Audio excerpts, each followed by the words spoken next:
Que faites-vous quand le plus gros mammifère du pays se met en colère et saccage tout sur son passage? Vous priez. Il n'y a pas longtemps, ces villageois de Myanmar, autrefois la Birmanie, se sont trouvés confrontés à une attaque d'éléphants. Aussi se sont-ils réunis et n'ont fait que cela.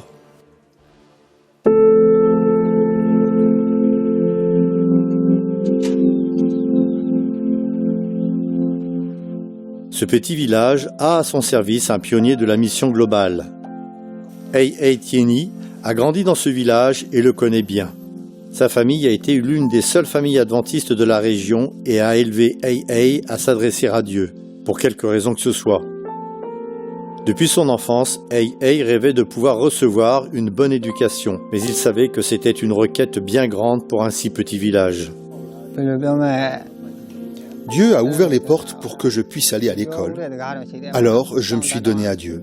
Je lui ai promis que lorsque j'aurai terminé mes études, je me mettrai à son service.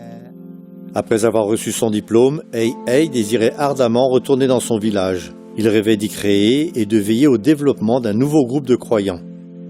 Il a commencé à rendre visite aux gens dans leur maison et a mis en place un groupe d'études bibliques pour enfants. Il entendait des histoires et apprenait des chants.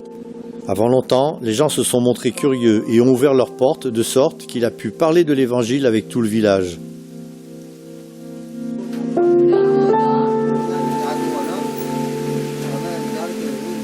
À présent, la plupart des habitants ont accepté le baptême et ils adorent Dieu dans cette église.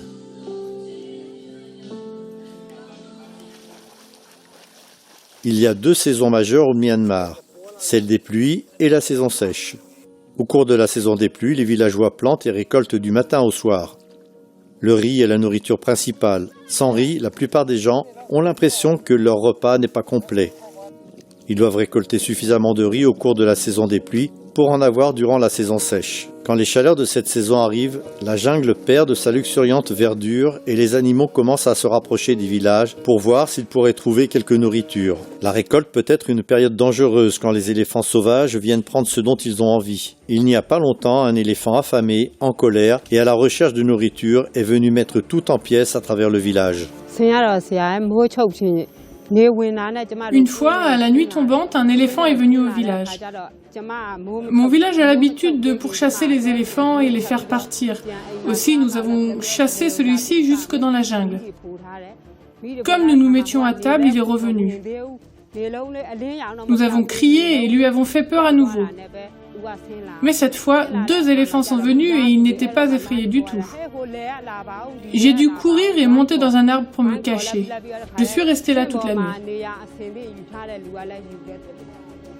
Le reste des villageois a couru jusqu'à l'église adventiste, où ils se sont mis à prier.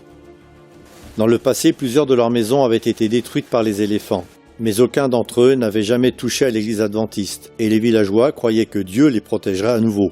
Les éléphants ont couru à travers le village. Ils sont même venus tout droit vers l'église, mais ils n'ont pas du tout essayé de lui faire quoi que ce soit. Ils sont venus, mais n'ont fait aucun mal aux gens qui étaient là. Je sais que les anges nous gardaient. Ces villageois savent que Dieu les garde et sont impatients de partager cette histoire et l'évangile avec d'autres villageois. Que l'Église mondiale prie pour les villageois, afin que nous soyons unis et qu'ensemble, nous répandions la bonne nouvelle de l'Évangile encore plus loin. Nous vous demandons de prier pour ce village et pour le travail des pionniers de la mission globale dans les pays tels que Myanmar. Et merci de soutenir la mission globale.